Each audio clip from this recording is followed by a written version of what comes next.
The Rhondda valleys, with their pithead workings, the winding gear, the stacks, the tips, the terraces clinging to the valley sides, the ravaged landscape in the interests of black gold, coal.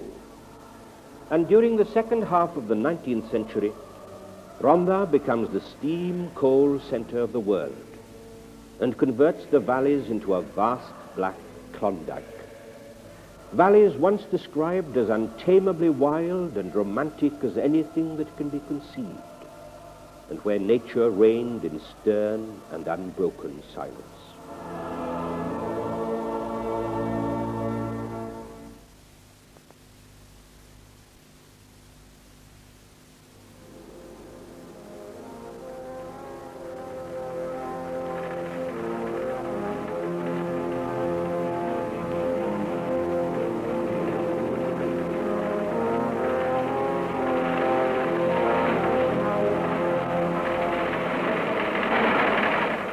Exploitation came with such famous names as Walter Coffin, George Insel, and David Davis Llandina, Davis Ocean, and the influx of families from far and wide, from Carnarvon, Cardiganshire, Somerset, and from Iolo's treasured vale to swell the population of the parish of Ystalyfera from less than 1,000 in 1851 to 17,000 within a period of 20 years.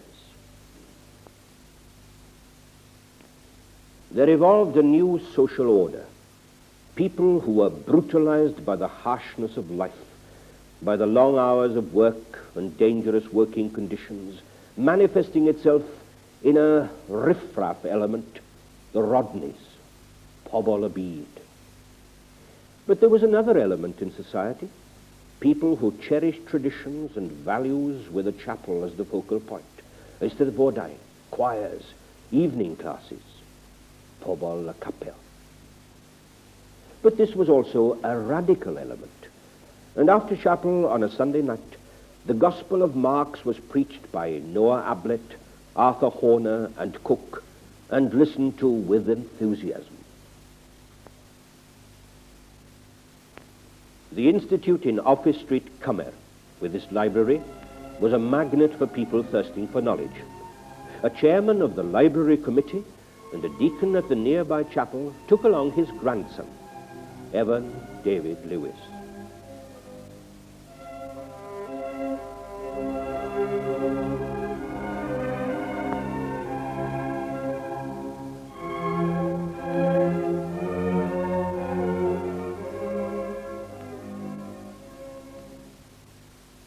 Evan David, son of David John Lewis, a Rhondda collier, was born here in Siphon Street, Porth, to be brought up in a cultured community that revolved around the family, the chapel, and school.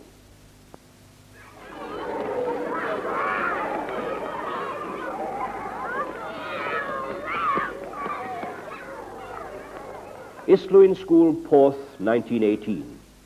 The young Evan David, aged 8.5, prepares for the school debate. The subject, should Welsh be taught in school? We ought to speak it because it is our native language, and anyone who says no is a traitor to his country. And you know what they used to do with traitors? Cut their heads off. Some swanky people say, teach French instead. What sense? It is easier to learn Welsh because we hear it in the streets and chapels. Would Myrick Williams tell French children that they should not be taught French? No, he would be afraid to get a hiding from the French boys, and that is what he deserves when he says that Welsh should not be taught in Islwyn schools.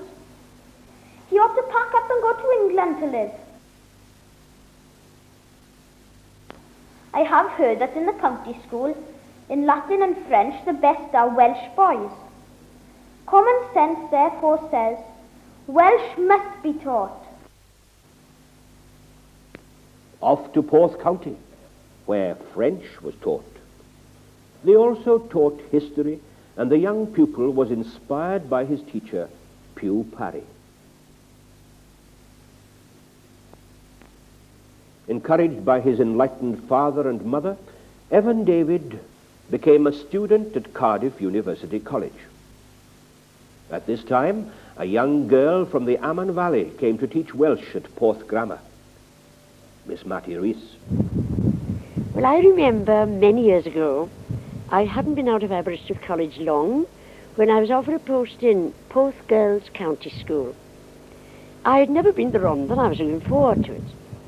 But I'll never forget my long first journey from Coatsart through Blaen Rhondda, Treorchy, Pentre to Porth.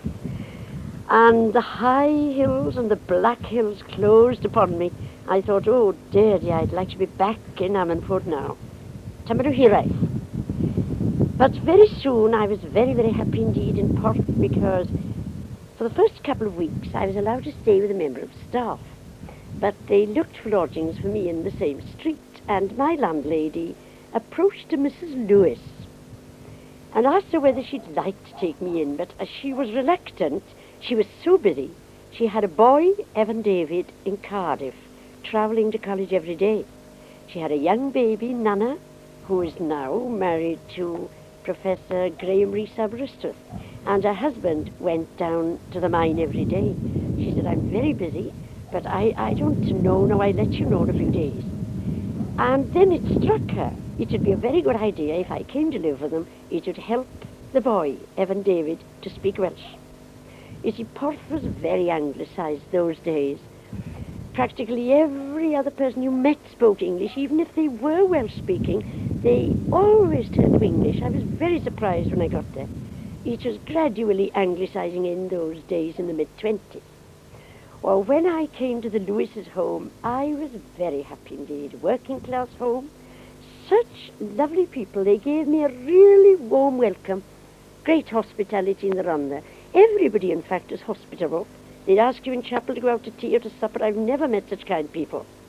Now, in the Lewis home, there was the father who worked at the local colliery, a nice, quiet gentleman, very reserved indeed, but always talked to me of the great mine disasters he had remembered in the Rhondda Valley.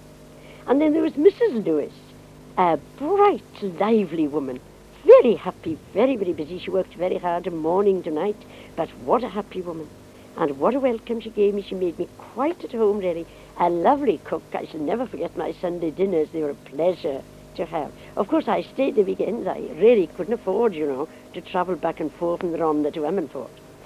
Now, the son was a very interesting young man indeed. He talked to me a great deal because his mother thought it was a good idea if he practiced his Welsh. His Welsh wasn't very good. He was Welsh speaking, but he had very few people at all in the neighbourhood to talk Welsh to him. Now, he loved his work in college. I have never met such an enthusiastic student. History in Cardiff was great. That was his term, wasn't it? Evan David came home from Cardiff after a long day's work and talked to me of Professor William Rees, the wonderful lectures he gave. And he took hours writing his essays because he was so keen on style and expression. Then he'd come along to my room, excuse himself, and say, shall I read you a bit of my essay? I've never met such thrill and keenness in any student, I must say. I felt all along, well, he had a bright future. And the father and mother thought the world of the boy, a bachgen, a crut.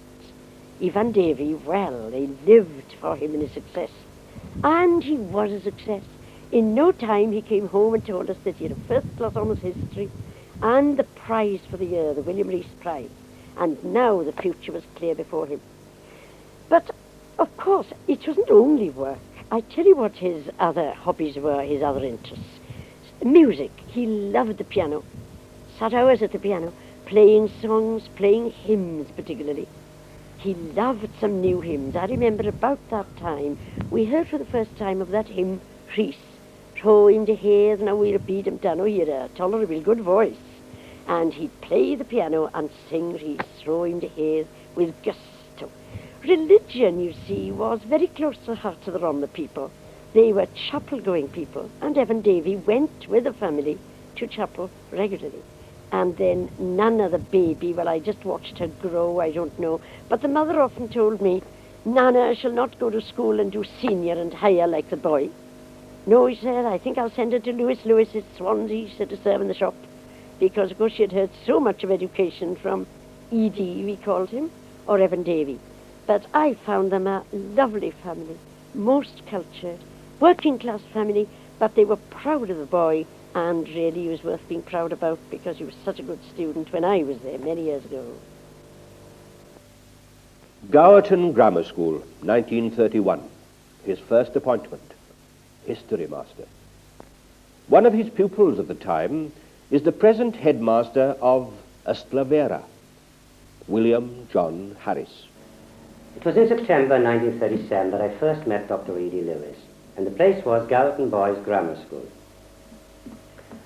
I can well recall those days because Dr. E.D. Lewis was the history master at this school. And for the period that I was a pupil at this school, Dr. E.D. Lewis was my history teacher. He was a most inspiring history teacher and often succeeded in getting the best out of his pupils. I believe that this is particularly true in my case because I think that I owe my interest in history was certainly aroused by Dr. E.D. Lewis. And my debt to him, of course, in this respect, is immeasurable. He was firm, strict. He was a terror for giving notes, and of course pupils had to learn these notes. And I remember that he laid great emphasis, of course, that you knew the particular date of a particular event in history. But although he was firm and strict, he was nevertheless kind.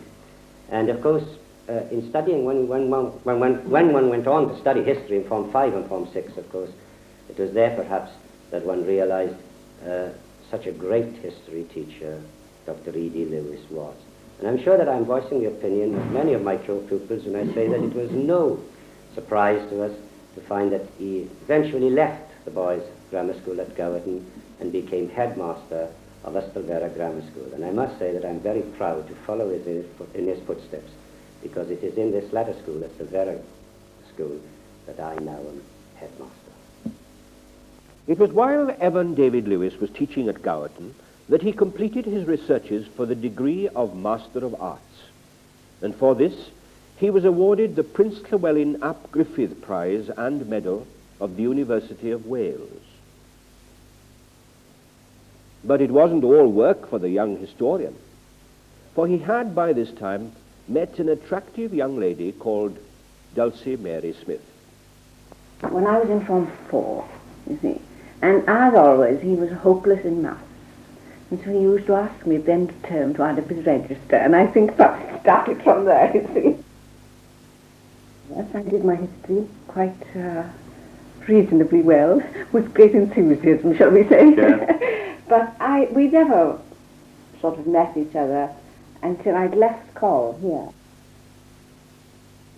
I came to Barry in Col and then finished in July in 38, sorry. Right, 36, 38 I was in Barry. And then I went to Gowerton Sports Day. And we were on opposite sides of the field, and it was a sort of magnet drew us together. And that was in 1938, say. 3 years later, Evan David and Dulcie Mary were married. In the Temple Church in Gowerton,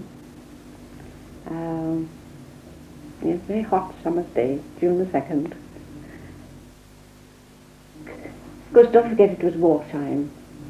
And we had a very short honeymoon. It was Whitsun time, you see. So we had one day in Tenby during the war. So that was our honeymoon. And then but it's been one honeymoon since. And we lived in Gorse Island for 3.5 years, until he was appointed headmaster to Ystalyfera Grammar School. And then we moved there. Well, we waited for Gareth, first of all. I waited behind a few months, and he travelled daily on petrol ration, you know. It was while he was at Gowerton that E.D., as he was known to his colleagues, met a young man who was to become one of his lifelong friends, Stanley Rees. Yes, that's right. That's Penclan across the water. And a little further on, of course, is Gowerton. And that's where I first met E.D. It was back in 1944. I had just come down after 17 years in North Wales, and was feeling rather sad at the change. Dufferin Clwyd seemed a far lovelier place than that wretched Crackskull Common from Penarel to Penclough. But meeting Edie was a consolation. Our friendship was instantaneous and has continued to be an abiding joy to me. Oddly enough, within a year, he left and went to become headmaster of Ystalyfera Grammar School. And behold, lo and behold, in 6 months, I followed him into Swansea Valley as headmaster of Pontedower Grammar School. Now, I think I ought to say at this point, I ought to ease his mind and promise him I'm not going to say all I know about him. For example, I'm not going to mention the night that he and I and Seth Owen slept free in a bed in St. Gottin, and the events that led up to it, nor the language he used on the night that the reception for Seth Owen's son's wedding in Stratford-on-Avon was cancelled, after we had all prepared for the wedding and booked in the White Swan in Stratford. I'm not going to mention the time he grumbled throughout the garden party in Buckingham Palace because of the poor tea they'd given him. And I'm not going to mention those rascally sons of his and how they broke his steering wheel that day when they were having tea in my house in Pontedower. No, I won't mention those things, nor will I mention the way he nagged Elsie all through 1952 after Pontedower had beaten Ystalyfera hands down in the O-level and the A-level results. Those things are best left alone. That was Edie's great fault. He thought there was only one school in the world, Ystalyfera Grammar School. Now I call that a revolting absence of humility, because actually it was only second best. I used to tease him. He recalled the little poem I once wrote. All the schools they boast about, Ystalyfera's best, no doubt, although among some folk it's reckoned that Eton comes a worthy second. I fail to see the reason why men give such praise to Cardiff High. Strong men should shoot their sons, I reckon, sooner than enter them at Brecon. It's time inspectors made discovery of what goes on in Viles and Dowery. The head and matron at Westmorn sleep with their gun belts buckled on. In Neath, the boys throw mud at one, and worse than mud at Gowerton. And as for schools beyond the Lacha, Oachavi, Oaviacha. Ystalyfera, there's magic there. The boys are gentle, girls are fair, and so on, so on, so on. I used to tease him in those lines. But he took it all in good part. And after all, to think your own school is the best school in the world, if it is a fault, it's a good fault. He always praised his staff on all occasions, and I think that's an admirable quality. Well, now then, apart from that, our admiration for him is very great. Let me say, immediately, he has twice my brain power, twice my moral courage, and twice my personal dignity. If you will forgive my comparing him with Beelzebub in Milton's Paradise Lost, I would say of him that deep on his brow deliberation sat and public care. Sage he stood with Atlantean shoulders, fit to bear the weight of mightiest monarchies.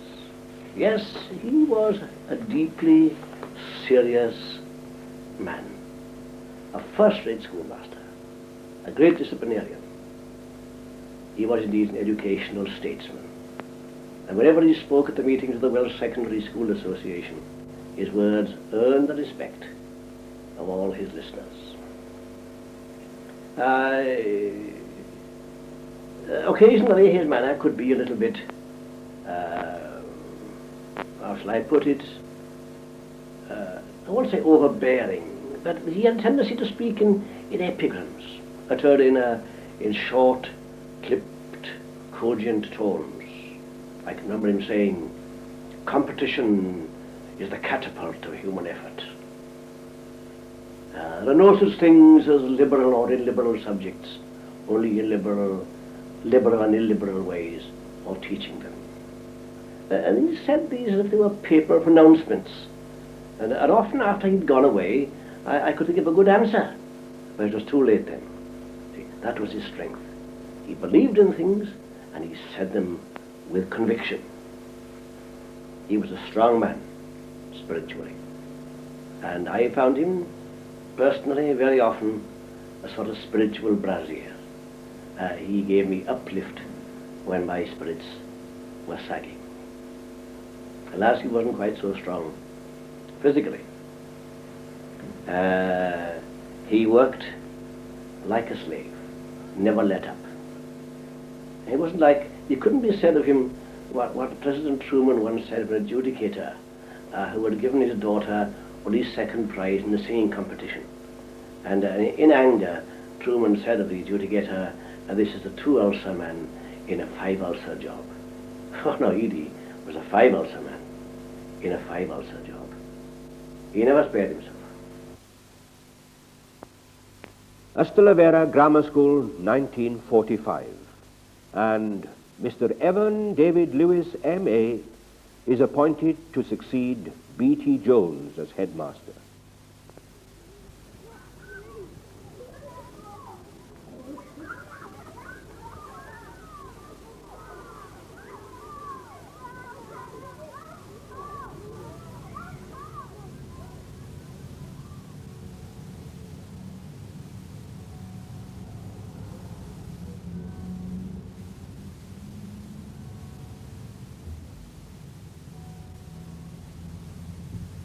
A lively little town, and a community not so dissimilar to the one in which he grew up.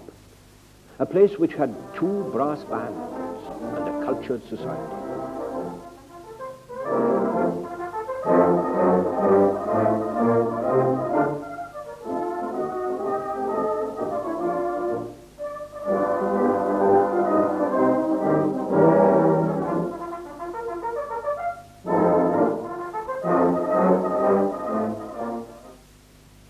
He loved it. He was very happy there.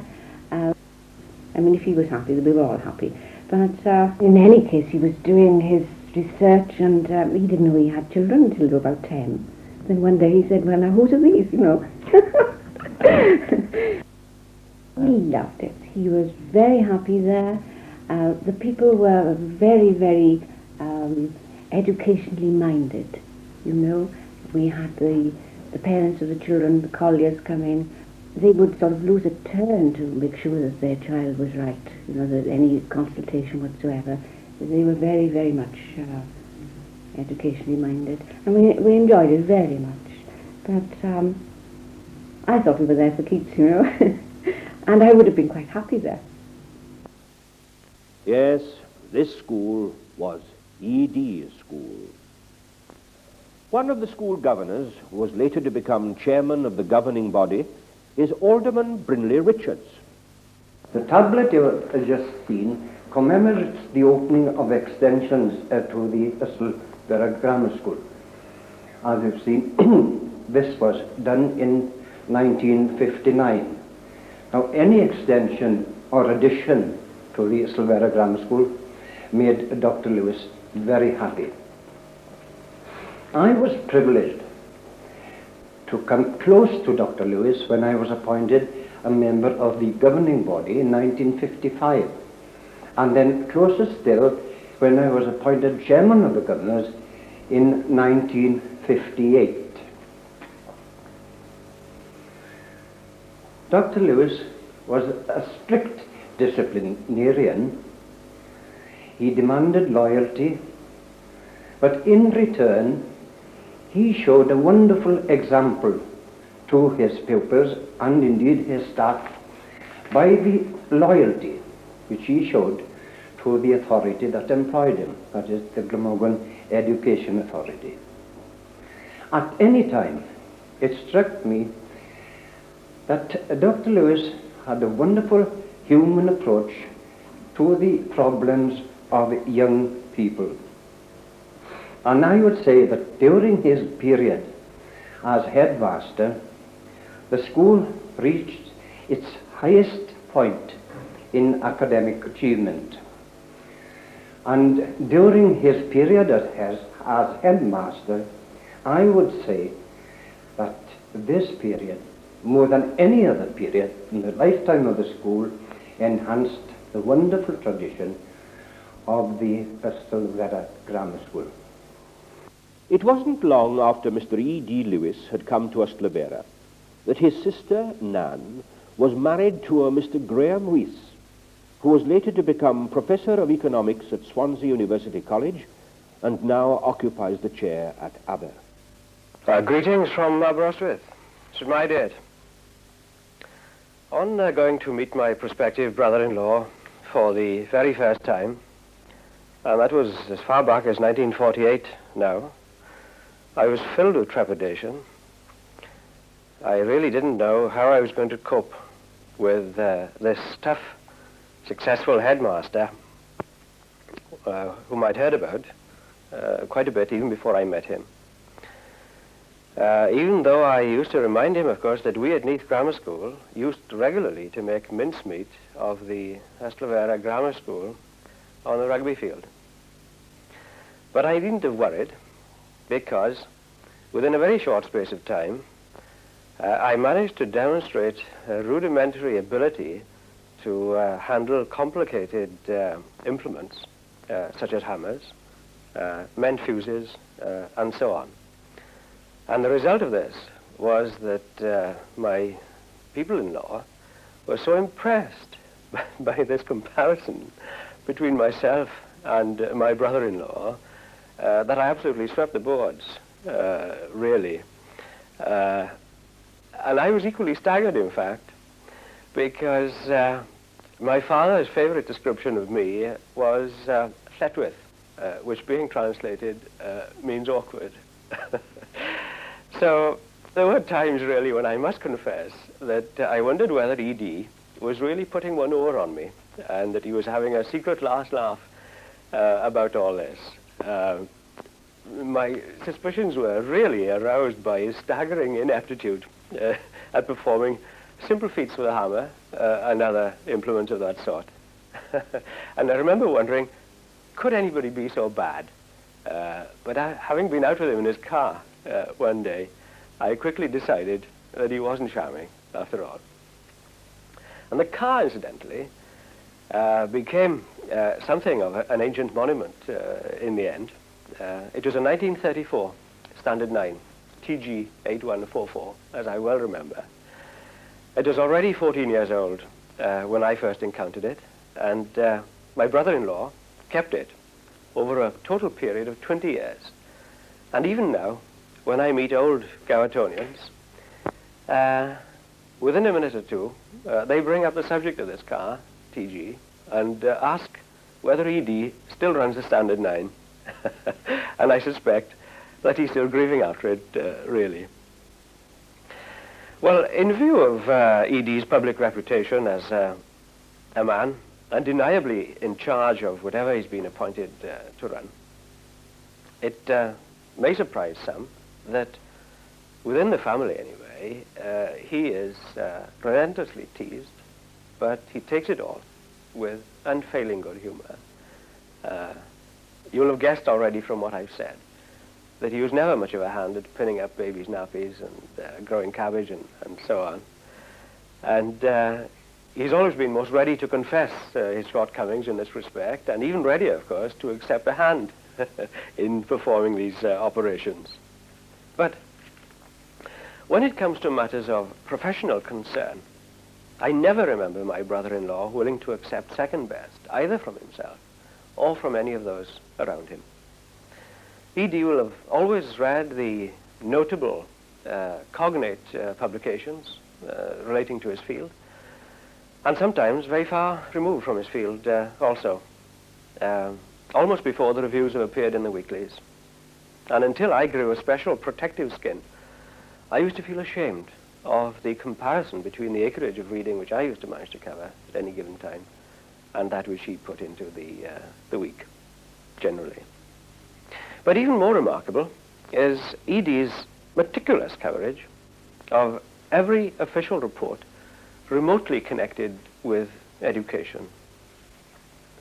Even before they appear, he's busily scanning the press for leaks and informed comments upon the leaks. And when the reports are finally published, within a matter of days, ED has subjected them to a close analysis and would almost have the contents by heart. But even more important than that, he would emerge from the exercise with a clear-cut evaluation of the whole publication, which was always worth listening to. Oddly enough, it took a good deal of persuasion on our part, and by our, I mean Dulcie, his wife, his sister, Nan, that is my wife, and myself, to get him to write the book on the Rhondda valleys, which had long been one of his interests, after earning an MA with distinction for a thesis on the subject. As you can imagine, I was very relieved to hear when I came to write my MA that they had discontinued the award of a distinction. But once he'd started on this work, all those admirable qualities of industry and persistence revealed themselves once more, until he was turning out draft chapters faster almost than I was able to read them. The Rhondda Valleys, published by the new borough of Rhondda in 1958, was read by the reviewers. The author combines fullness of local knowledge with a taste for social history in an account which abundantly justifies the borough of Rhondda in undertaking publication. A book of the first importance to all interested in Welsh history. A noble book in which the results of scholarly researches extending over 20 years are warmed by one whose father was a Rhondda miner. It is impossible to overpraise this book. Notable, scholarly, readable. And the University of Wales thought so too, and recognized its merit by admitting the author to the degree of Doctor of Science, and the Royal Historical Society awarded him its fellowship. But back at Ystalyfera Grammar School, the now Dr. E.D. Lewis was as concerned as he'd always been with the education and future of children. Generations of children have passed through his hands, and they owe him a great deal. Valerie Jones and John Hopkin Evans speak for them. What I can remember most of all about this school, when I was a pupil here, was the silence that prevailed in this part of the school. One trembled when one thought of coming near the headmaster's study. I don't know if you felt the same. That's perfectly true. Even when you were a prefect and when you were on duty outside his room, you were absolutely quaking until you found that all the children had passed into assembly. And especially when Mr. Lewis stood on the platform, there were 500 children standing on their feet there, and every one of us absolutely afraid that he would call out your name and you would have to go in front of the whole school. His discipline was absolutely tremendous. Yes, not that I would say now that it meant fear, but what we would say in Welsh, parchedig ofn, more or less. Yes. That feeling of respect as well. One felt this when we were in the library, that a sudden entry into the library meant that a sudden hush would descend, even if you were in the sixth form. We all knew what we were expected to do in the library, but there we are. The presence of the headmaster there, well, that meant absolute silence. Exactly. But not only was he a very strict disciplinarian, he was a fantastic teacher, wasn't he? Oh, yes. Because when he taught us in Form 6, for example, he would make out his facts and he would point out 1, 2, 3, and throughout all his examinations and when we were sitting down in the exam room, we would remember these points and thinking of Mr. Lewis at the same time going 1, 2, 3. Yes. And I think this is one of the main things that remains in our minds right throughout, isn't it? Well, yes, I encountered him in the third form. I was taught history by Dr. Lewis in the third form, and he had, should we say, his detail was so fantastic, and you felt that you were really, immersed, that he put you in the picture, that you felt that really history was really interesting. In the third form even, when one thought of history as being something of a dead subject, no, it was alive. What about outside activities in school? Well, he was very much involved with outside activities.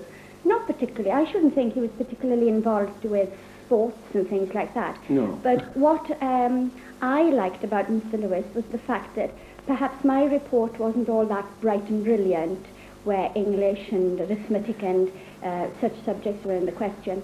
But always at the bottom of my report, he would put down that my efforts for choir, my efforts in the debating society and the Welsh Society were tremendous. So I felt, well, I've got something substantial to show my parents because Mr. Lewis has put this down. And I knew perfectly well that he had even heard me speaking in the debating society. And he knew all about it. And I felt, well, he really knew everything about the children. And he was very involved with the children. Well, I felt, that I was proud to be a member of the school. This was really drilled into us, more or less, that there was only one school, and that was Ystalyfera Grammar School. There was no doubt about it. It was the top grammar school in Wales, and we were made conscious of this, and that our behaviour outside had to reflect this all the time. And we were very, very conscious of our loyalty towards the school. This is something I feel, and I still hope that my loyalty to Ystalyfera will be is something that I've inherited it from Mr. Lewis. I would also say, although the medium of teaching at Ystalyfera was through the medium of English during our school days, if Dr. Lewis knew that you were Welsh speaking, he would always address you in Welsh. He would always speak to you in Welsh. Now, there were many teachers who, although Welsh speaking, never spoke a word of Welsh to you. But Dr. Lewis would always speak Welsh to you. And coming from a Welsh area, from a Welsh-speaking family, you felt at home always, although trembling if you were called to a study, but those few words of Welsh, well, they really comforted you. 2 years before the principalship became vacant, I had a dream. It sounds funny, doesn't it, witch-like? And I dreamt that my husband was on the platform in Barry as principal of Barry. Of course, there were all women around, and he was the only man there. And I said to him the following morning, I described the dream in detail, and we both hooted with laughter because the idea of one man in this woman's world. 2 years afterwards, we saw the advert in the Western Mail, and I knew that he would get it. I said, don't try. You're very happy, Mr. Vera. I mean, I knew he was. He was happy, 100% happy. Don't try for Barry. But the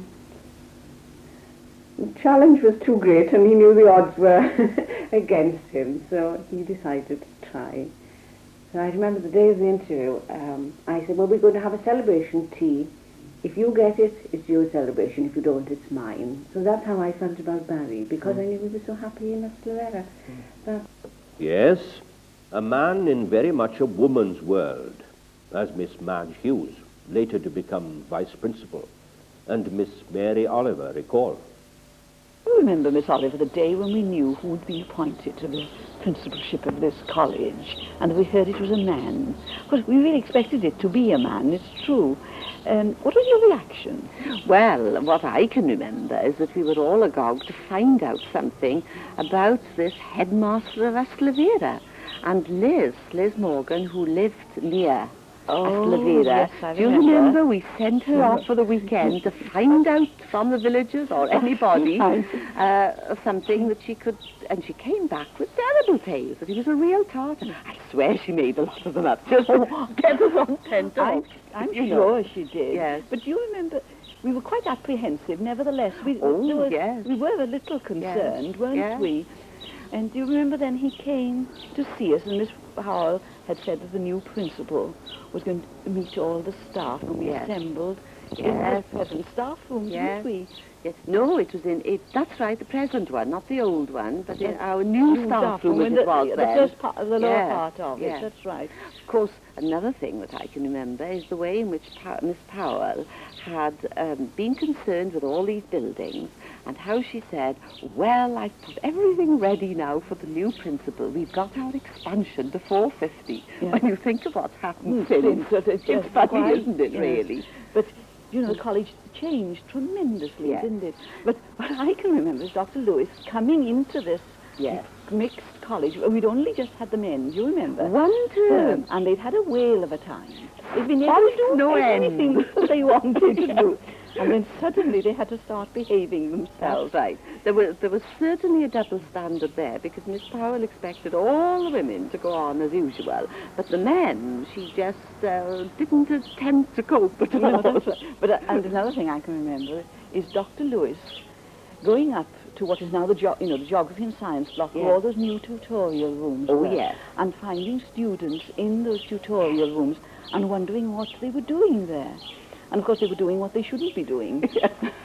Finding nice little cubby holes. Yeah, that's right. Yeah. And then what did he do afterwards? Well, he asked why the staff weren't using them, and we said that, well, anybody could go in at any time, and this was the beginning, of course, of the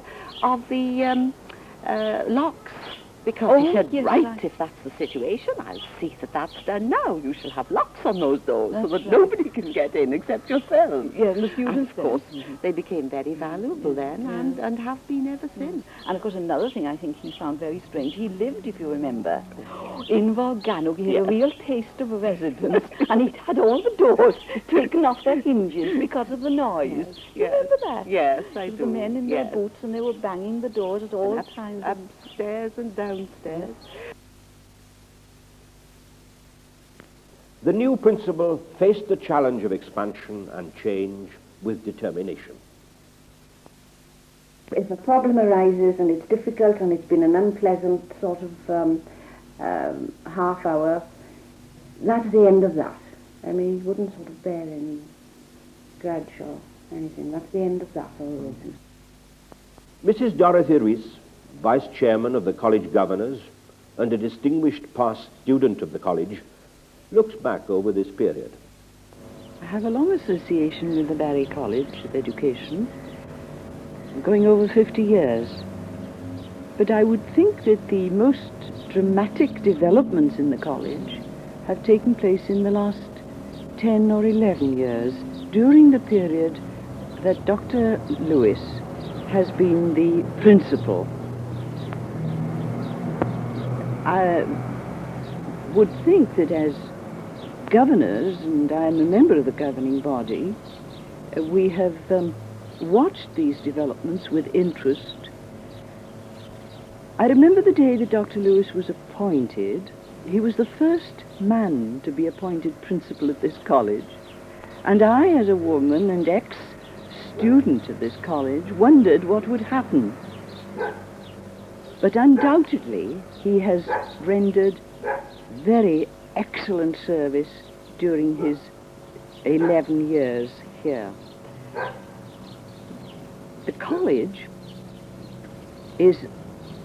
had a tradition before he came, but he developed on that tradition.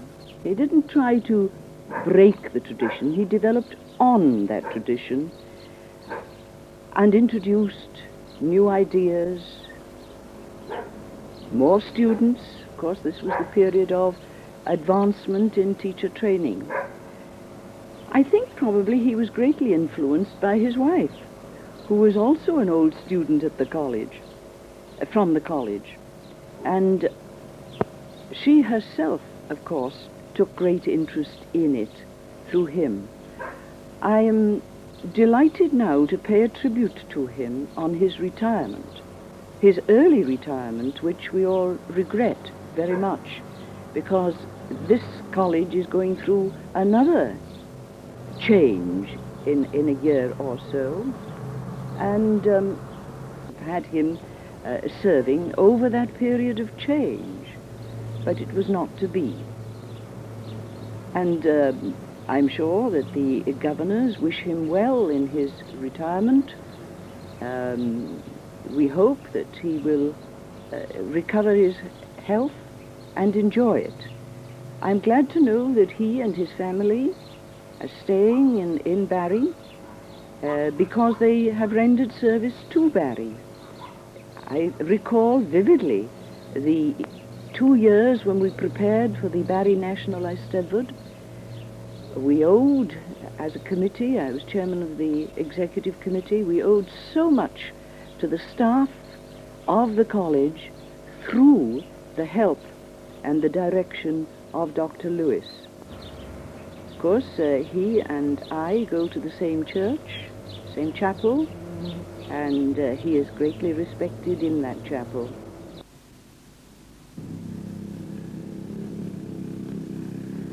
Expansion of the college added to the weight of administration, as the present senior administrative officer knows quite well. Mr. Harold John. So far as my staff is concerned, they've always found him to be firm and exacting, but fair and human. If anything, if a job has been done well and quickly, he's been very appreciative and has shown his appreciation. He has got a disconcerting habit of throwing one in at the deep end. As for example, on my first visit to Barry, I was confronted by the mass cohorts of college landladies, armed to the teeth and primed for battle, and seemingly unmollified by Mr. Mansell's tasty sandwiches. We learnt, or I learnt, early on to do a bit of pussyfooting on a Monday morning. Just keep out of the way and merge into the background, particularly if Cardiff City had a disastrous result on Saturday.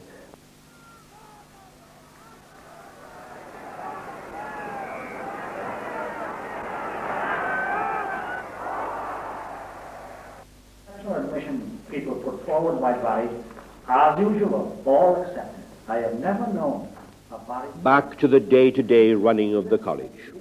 DES circulars, white papers, county hall, select committees, new thinking on education, and some resurrected old thinking. The role of the teacher, Weaver, Plowden, Gittins, Boyle, Short, Thatcher, schools council, principals panel, teachers' unions and in-service training, Bachelor of Education, and the James Report. And into the melting pot once more. Teachers being co-opted, and the 4 teachers co-opted are... What of the future, the next 10 years? When will Mrs. Thatcher speak? Times Ed leak. The university, do they want us? Let's talk to the poly. Yes, no. Yes, no. And all in the interests of teacher training. And the students are not all that easy to deal with either. Then there's this full account of the staff student general purposes committee. I have always found him, even at the worst times, when we crossed swords, most cooperative, very friendly. And it is a funny thing that every time I used to go to the office, if I walked in and he said, "Bore da, Mr. Morgan," I knew that we were on friendly terms. But if I walked in and he said, "Good morning, Mr. Morgan, sit down," I knew that I was in for something. But still, the respect that the principal has throughout college is only due to the fact that he is approachable. The students can approach him. Chwaraeteg. After all he fought for the Welsh language in Standard 3 in Islwyn School. What a debate. But that was a long time ago. Retirement. A difficult decision to make, and a new principal is appointed to succeed Dr. E.D. Lewis. Mr. Clement Roberts. In a recently published book, Mr. Nairin Talvan Davis described Dr. E.D. Lewis as a wise and a strong principal. Both terms are particularly apt, as I know from over 7 years associating with him as his senior tutor.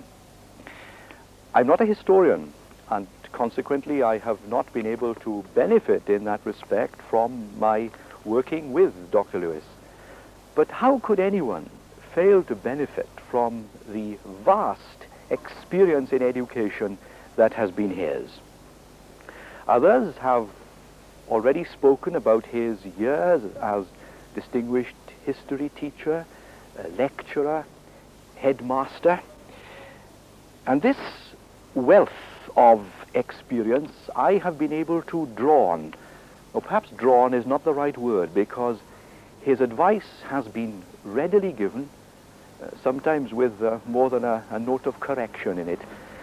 But something of this tremendously diverse and rich background came home to me recently when I accompanied Dr. Lewis to the memorial service in Eglwys Dewi Sant in Cardiff, the memorial service to the late Chief Inspector, Mr. Wyn Lloyd. As we sat in the congregation, we got there early. Whenever you went anywhere with Dr. Lewis, you got there early. We sat there, and as each person arrived, he would whisper to me, "That is Mr. So-and-so," and then proceed to give me a potted biography, background, home, parentage, academic qualifications, and the weaknesses and strengths. It was a real insight into the mind of someone who had spent his life in education and knew the educational scene of Wales in an almost unique way. Dr. Lewis is a kind and he is a sympathetic man. And I owe him a great deal, more than I can really begin to express here. I am deeply conscious, therefore, of the considerable burden that I am assuming in following him as principal of this college with its history of distinguished principals. We shall miss him keenly. I more than most. But perhaps if I can paraphrase one of his familiar and oft-heard expressions, I do hope that the effects will not be too devastating. Not so devastating. And a final tribute from one who seems to be enjoying his retirement. He never spared himself. That's why I'm glad he's retiring. I love the old story of the Bishop of Exeter, who'd kept on putting off retirement till it became embarrassing. And one day he said to his churchwarden, Phelps, he said, "Do you think I ought to retire or die in harness?" And Phelps was an honest man and said to him, "Well, my lord," he said, "you know that old white mares I used to have," he said. "Well, hers died in harness. Didn't do the harness no good.